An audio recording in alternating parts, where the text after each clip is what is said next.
Today is Thursday, April 1st, and this is your daily cast of The Long and Short of It, brought to you by The Exchange. I'm Josh Grondell, filling in for Stephanie. And I'm Don Downing. Welcome to day one of our two-part episode on figure background perception and how it relates to trading.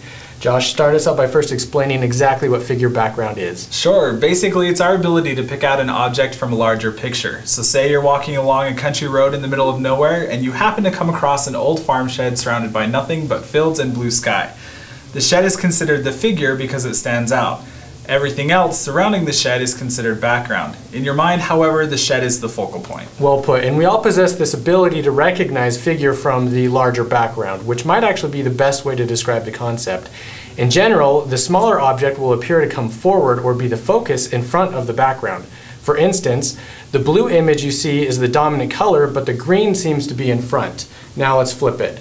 Green is now the dominant color, but blue seems to be forward. Even though in both examples, neither color was actually in front of the other, it was how our mind organized or perceived the information that made it appear as though one was in front of the other, which became the focal point. Now let's expand the discussion. Figure background not only applies to how we visually organize or perceive information, but it also applies to how we're able to stay focused. In this example, imagine you're in a classroom and your attention is on the teacher. The teacher is the figure, and everything else, from the sound of pencils moving, the person next to you adjusting in their seat, to the low humming of the fluorescent lights, is background. The minor occurrences typically don't change your focus from the teacher. However, let's say someone is late to class and is making a lot of noise as they settle in. If you turn around to see what's going on, the person is now the figure and the teacher becomes part of the background because your focus is now on that student. Now be sure to watch part 2 of our discussion on Monday to see how this relates.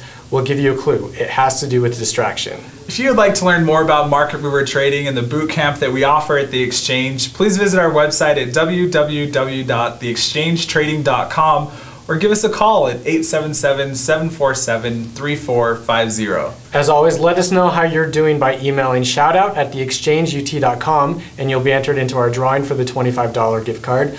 We only need one more entry before we can do our drawing, so send us your success stories. Tomorrow, Friday, April 2nd, there are two announcements. At 6:30 a.m. Mountain Standard Time, we have non-farm employment change and unemployment rate.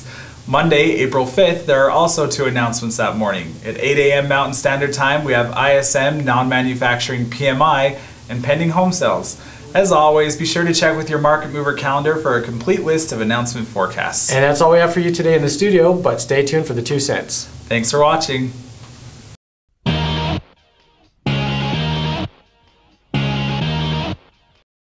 Hi, my name is Pam, and I thought it would be fun today to share with you a little bit about the history of April Fool's Day.